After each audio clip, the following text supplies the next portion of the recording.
Eropa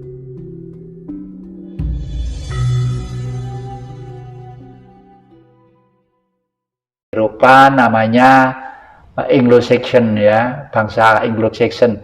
Adamnya orang Negro ada sendiri, Adamnya orang Cina namanya Julaihut, Adam kita namanya Bodronoyo ya. Bodro itu matahari, Noyo itu cahaya.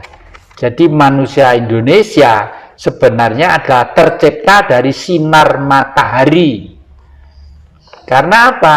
Karena Sang Maha pada waktu membuat permainan yang namanya bumi, saya anggap itu permainan oleh beliau. Ya, beliau mewujudkan dirinya harus berbentuk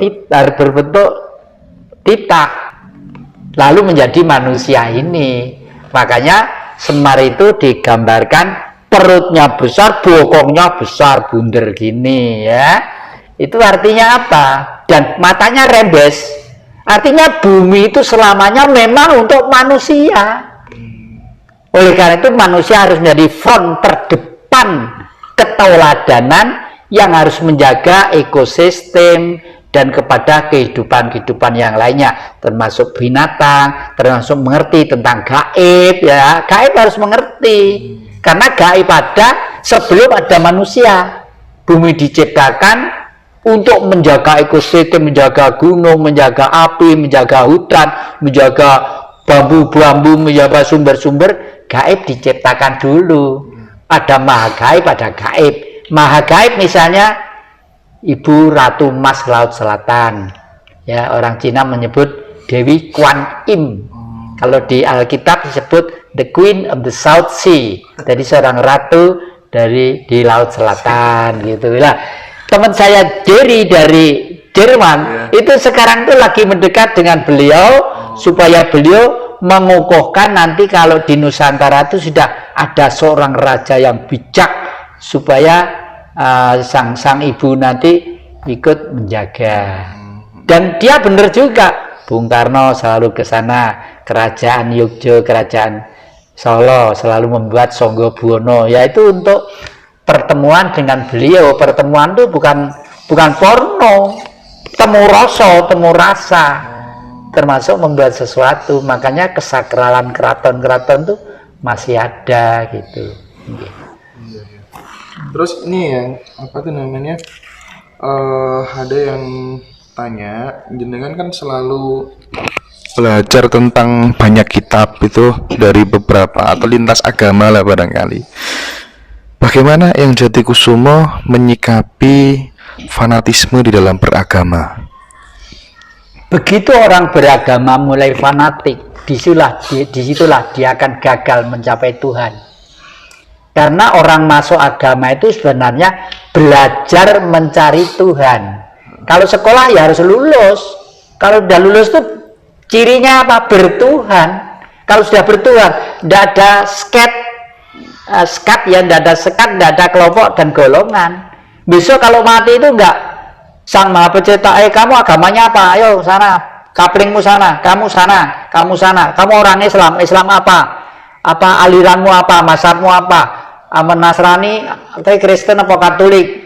Gerejamu di mana? Enggak seperti itu udah enggak ada. Itu semua adalah buatan manusia supaya hidup ini berbudaya, beradab lah. Wong belajar beradab kok gak lulus ya keliru toh. Yang enak bertuhan. Saya itu belajar untuk bertuhan, artinya apa? Ya cinta kasih kepada semuanya. Dan saya membangun rumah ini, membangun pedepokan di Singosari yang sedemikian besarnya. Mungkin Mas Hendra nggak percaya, tapi buktinya ada, adik saya masih hidup. Iya, luar biasa. Berarti secara eksplisit orang beragama belum tentu dia bertuhan dong? Belum tentu, masih berjalan untuk bertuhan ya.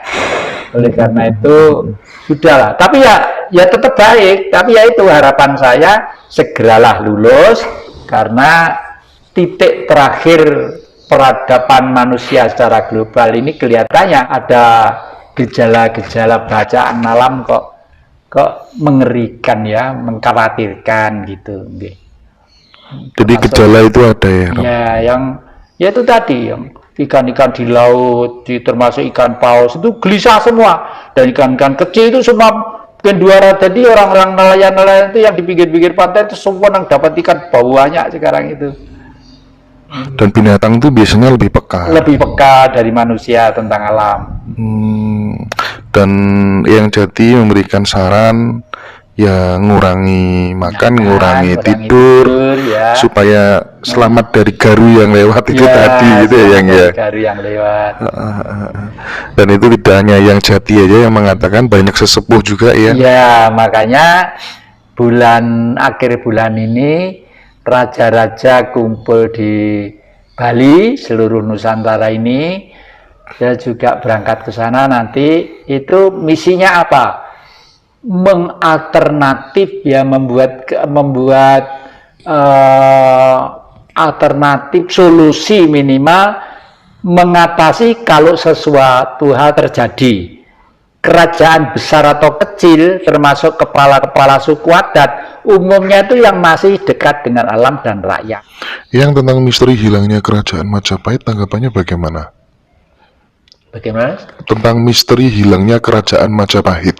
Ya, Majapahit itu hilangnya itu kalau menurut hemat saya karena alam ya. Satu, yang kedua karena dialektika pemikiran manusia dan hukum alam. Hukum alam itu apa? Hitungan zaman itu sudah jelas. Hari ada 7, bulan 7 bulan. Wong Jawa nyebut pitonan. Ada pitung tahun windu. Ada 70 tahun rata-rata umurnya manusia.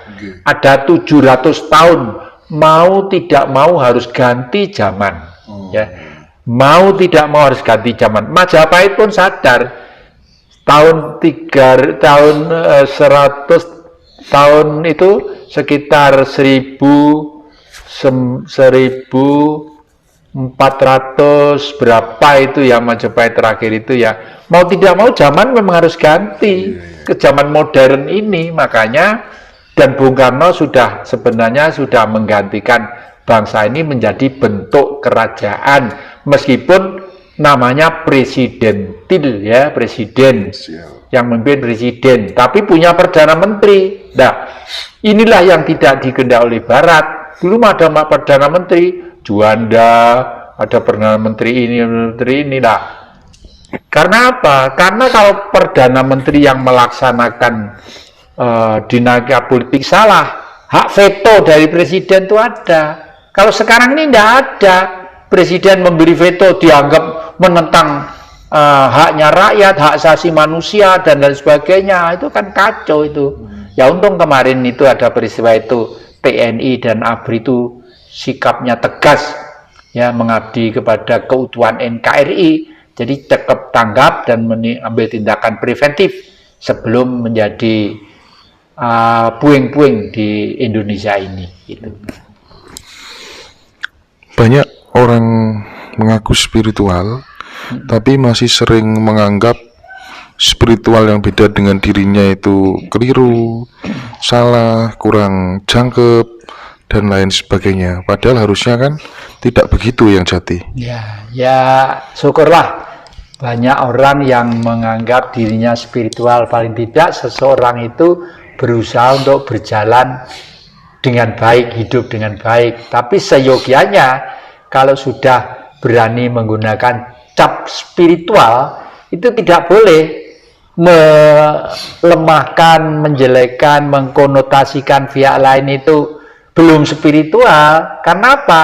Nama saja spirit. Spirit itu artinya jiwa. Jiwa manusia tidak sama. Kakek ini sekeluarga dengan istri kakek, dengan anak kakek, dengan cucu kakek. Untuk mengangkat spiritual, kalau mengangkat Tuhan gitu ya, nggak sama kemampuannya. Ya, kalau misalnya ini misal ya, jangan dikonotasikan yang real. Misalnya Tuhan itu 100 kilo, ada yang kemampuannya cuma 10 kilo, ada 20 kilo, ada 5 kilo. Itu semua adalah kemurahan ya. Dan itu harus disebarkan supaya tidak saling nuding. Itulah sebabnya Bung Karno menanam menaruh sila yang pertama, ketuhanan yang Maha Esa. Jadi Tuhan itu hanya satu, hanya Esa, satu. Ya, ketuhanan itu semua menuju ke yang satu.